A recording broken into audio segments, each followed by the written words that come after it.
The moment you stop needing to control is the moment you become free. It's the moment you become more in your own frame of reality and you detach from resistance. I've attracted this specific reflection in my life recently that has had a complete shift in my energy, and I want to share with you how you can apply it in your own life as well. Now, there's a pattern I've recognized in my own life when it comes to authority figures specifically. And even more specifically than that, it's like I can tell that I am actually projecting onto authority figures the fear or the need to protect my energy because of certain energies of my past. Now, specifically what I'm talking about is a pattern I've become aware of in the dynamic of renting homes. So over the last 7 or 8 years since I've become successful on YouTube, I've been through different places I've lived. And one consistent pattern I noticed is that I would attract landlords that were very hard to please, a little neurotic, and controlling. In Vegas, I had this landlord that was this guy who was completely unreasonable. It was this guy that was, I moved into the house, and within 1 or 2 weeks of being in this house, it was a very nice, luxurious house. It was, I loved being in it. However, within 1 or 2 weeks of being in it, the oven didn't work. Like I literally went to use the oven for the first time and it did not work. And I let the landlord know, hey, the oven's not working. And he said, okay, that'll be a $500 charge to have someone come out there to fix it. And I'm like, I don't own the house. That's not how it works. And there was like, I had to fight this guy to get him to fix something that never worked by the first time I even got there. I thought, this is interesting. And then throughout the year that I lived there, there was another situation that happened where a broken pipe, there was a pool, there was a broken pipe, and the water bill went from a couple $100 a month, which is still a lot. It was a bigger house in Vegas. That's even $200 or $300 is a lot for a water bill in Vegas. It went up to $2,000 in 1 month for the water bill.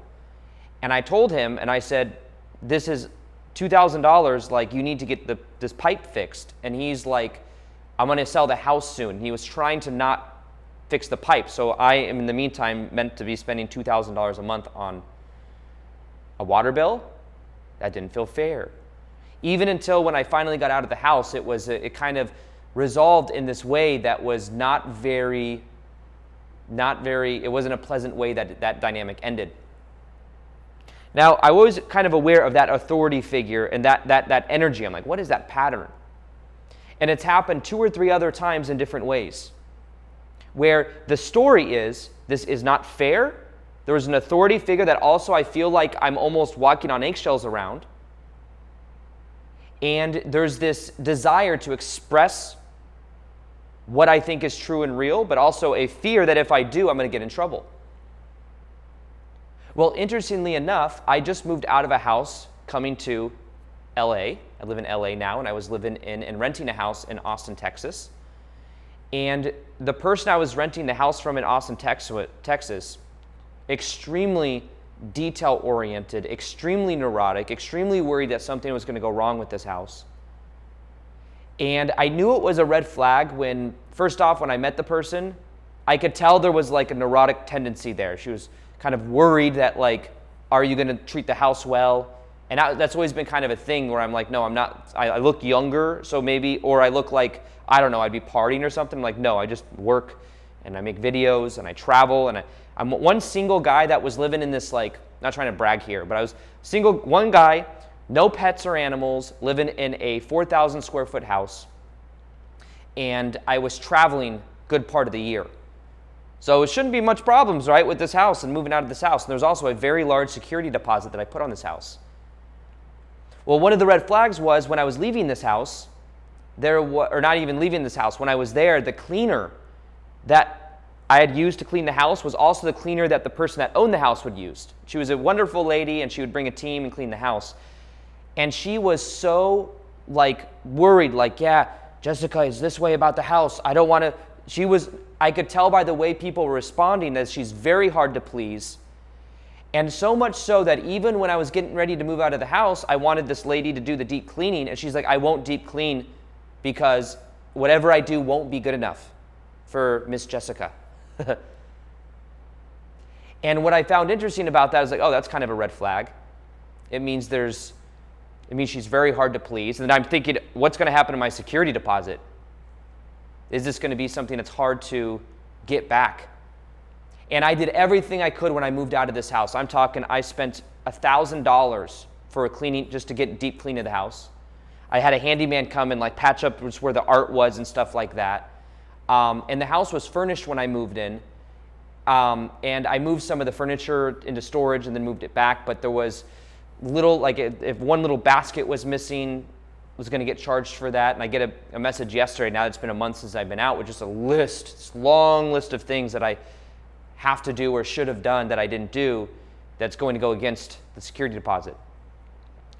And in this energy, in this reflection, what I realized is this energy of injustice that I felt, because I felt like I did everything I possibly could.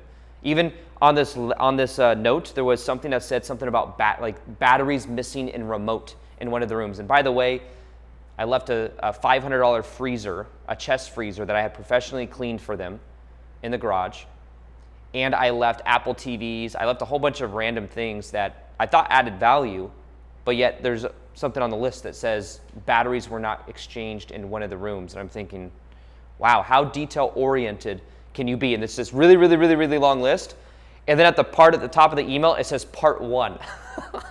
It says part 1. And I'm talking to my assistant. I have an assistant that helps me with these things. And I'm like, what is going on here? Part 1? What the hell is going to be in part 2? And it was this reflection for me where I realized that there's this pattern around authority figures, around feeling like things aren't fair, and also around where I felt the whole time I lived there, I felt like I was kind of, anytime I needed something, I felt like I was walking on eggshells. Don't want her to get mad. Even this woman's husband is like, I could tell, because I would work with her husband. She's kind of like the alpha in the relationship, I could tell. Her husband, though, I could tell, also, was kind of like, oh, I don't want to displease Jessica. I don't want to displease her. I don't want to displease her. And I'm like thinking to myself, what? Like, man up. Like, what are you talking about? And it was this energy where I realized, wait, in some similar way, I'm like thinking I'm going to get in trouble. I'm going to have money held over me. And there's this pattern, though, that I've realized that on one hand, there's two different levels to this when it comes to control. And here's the breakthrough that I believe there is. Now, when I got this email, there was an initial response that I had of feeling triggered, of feeling like injustice. I got to fight. And what I realized I had a pattern of is, on one hand, I either become a rebel, and I'm like, screw this, this is injustice, this isn't fair. Or on the other hand, I become passive. I'm like, whatever, it's like, what can I do? It's kind of like these two different levels. And what I've realized is that there's this around authority, there's this subconscious belief I have that I need to fight for my freedom, that things aren't fair, and that I have to tiptoe around these people that are quote-unquote authority in my eyes. Now, of course, let me also say, if you know my story, then you know in childhood, I had an authority figure that was very controlling and manipulative, where things weren't fair, where I did have to tiptoe around this person in order to get my needs met, or just to basically to survive. So in an interesting way, the way that I become aware of this in my own life now is that there's a breakthrough here that is possible. And part of the breakthrough has to do with surrender. Not in a passive way. There's a difference between surrender and being passive. Being passive is where you remain unconscious to the patterns. It's where you're just avoiding the issues. It's where you're not standing up for yourself, and it's where you're just letting things be because you'd rather not deal with it. Sometimes I think of the way, I remember talking to my dad about him dealing with certain things, because he'd have to deal with the controlling dynamic of someone. And he'd say, I just don't want to deal with it. I just don't want to deal with it. And it was always this energy where I could tell that was more, it wasn't just surrender. Surrender is when you're surrendered to the outcome, but you focus on being authentic because it's who you are and you're going to remain in your power. So part of the breakthrough here for me is understanding that there's this pattern. there's this pattern of awareness that I have where when I lived in Vegas years ago, I had a controlling landlord that was very hard to please. And then now, in the same way, there's this controlling landlord that's hard to please that I feel like I'm walking on eggshells around. And also, what it's allowing me to become aware of is, why am I projecting this power dynamic onto this person? Why am I giving them power? Letting them deem it as fair, as this is not fair. There's a story there. I had to take ownership of the story. I have to take ownership of my own power, and I have to understand that surrender is surrendering to the outcome, not of trying to control them, not of trying to control her to be fair, but surrendering to understanding that I don't have to let my emotional state feel powerless because of it. So the key here is me understanding that I get to choose where I put my energy. I get to choose what I emotionally respond to. And when I woke up this morning, it's still kind of unresolved, but in the sense that like we're going back and forth, and we had to send this 20 bullet email list that it responded to every little thing, and it's just kind of annoying.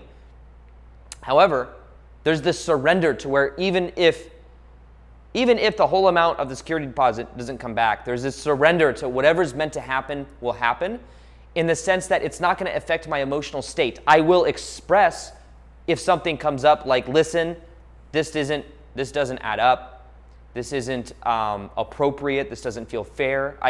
There's not a fear around expressing that, but the surrender is to the outcome. So the key is me being vulnerable and expressing what I think and what's authentic, being in my own frame, but also not infusing superiority or inferiority into the equation. This is where a lot of the breakthrough is for me. It's realizing that part of the energy and part of the reason this is in my life is for me to look at my stories around authority figures, look at my stories around power dynamics, and for me to ask myself the question, do I still want to live within the confinements of this power dynamic? Now, what I can also tell, if I'm being honest with myself, what triggers me about the situation is that I can also see myself in this dynamic. It's very hard to admit this, but it's true. There are ways that I control myself. There are ways I may control certain aspects of my business that are micromanaging energies similar to what triggers me about the authority figures of these landlords. And what I realize is that maybe there's also a projection here at the same time. So on one hand, there is an experience that I'm experiencing, but maybe also the stories are a projection that don't have to have such emotional charge, but they do have emotional charge because it's unresolved energy from the past. I had another experience where I let go of someone that was in my life about a couple months ago. And there was a reintroduction. This person kind of in a way needed something from me, and after months reached out to me again. And I could tell, first off, that there was this initial reaction where all this guilt or all this emotion, I have to deal with this person again, I have to deal with this person again. And I realized that very much is a powerless dynamic. Like they have my power, like I have to give it up to them. And what I realized after I was getting the reflection of this person is what I did is I just stood in my power and I expressed what was authentic and I reset the boundary, and it was no big deal. It wasn't nearly as big of a deal as my mind was making it to reestablish the boundary and to stay in my own frame. But the story there was what was causing it to be much bigger than it was. So what I am allowing all of these situations to also do for me is to show me that I am a new version of myself. Because I am not emotionally swayed. I am not giving away my power or infusing superiority or inferiority onto the situation anymore. Yes, emotions may come up, but I process it and I own it. And then I realize, you know what? I'm going to be okay either way. I'm going to let it go. So it's really about a dynamic of understanding, why are controlling people in your life? What are they reflecting back to you? Is it familiar? Is it a familiar power dynamic to childhood? And is it time that maybe you take your power back and you own the story? You own the emotion. And you let go in the form of surrender, surrendering the outcome. It is not your job to walk on eggshells around people in your life, but it will feel like it if that's been familiar to the past. Maybe there's only a feeling of safety if you're doing that, if you have someone in your life that is that controlling dynamic. And it's kind of like whack-a-mole, where unless you deal with it now, it'll keep popping up in other areas of your life. So why not take the breakthrough now? Maybe the breakthrough is for you to set a boundary. Maybe the breakthrough is for you to express what priorly you thought you'd get rejected or in trouble for expressing. Maybe it's the power of not feeling that it's your job to mitigate the tension of someone else. Maybe it's your job to just surrender the attachment to the outcome or the other person's perspective. And maybe it's time to be in your own frame of reality. But ultimately, the funny paradox of the whole thing is the more you need to control, the more out of control you'll feel. The less you need to control, the more you will trust, and the more you will find things work out for you anyways. Control infuses resistance. And in a similar way, me having the demand that you, as the landlord, should not be controlling is me controlling the perception of the landlord. And it's also me controlling and staying attached to a familiar childhood dynamic from the past. So the funny thing is the things that we get the most triggered for from other people are the things that are unprocessed or unconscious inside of ourselves. Like I said, this is not easy to look at, but it is where all the freedom comes. Do you want to be free or do you want to be right? It's a very interesting question to ask. You can be right about power dynamics. You can be right that people in your life might be a specific way because it feels familiar to the past. You might be right, but sometimes we desire being right over being free. Sometimes we desire to be right over being happy. And what I'm saying is I'm willing to look at myself and I'm willing to look at the situation to say, where is my breakthrough? Where is my breakthrough here? What part of myself has been unintegrated? Where can I own my story? Where can I own the power here and not continue to give away my power? I do not have to be emotionally swayed by someone else who's dangling a security deposit over my head. I can choose whether I jump for it or whether I just stand in my power. I don't have to play that game. I can express what I think is right. And by living according to those ideals, I feel more in integrity. So what if the key to this is you really also tapping into your own integrity?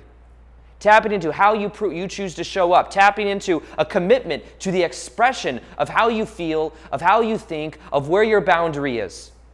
Because it's in your life for a reason. And until you become aware of that and until you process that and you integrate it, you'll continue like whack-a-mole to attract other controlling people into your life. For me to be other landlords or authority figures. And the other thing I realized, by the way, all because someone owns a house and is renting it to me, they don't have to be an authority figure. I don't have to see them as better than me.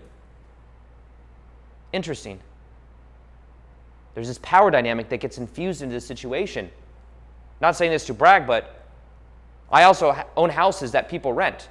I don't act that way with the people that rent the houses, but I can't control the situation and expect everyone else to be just like me.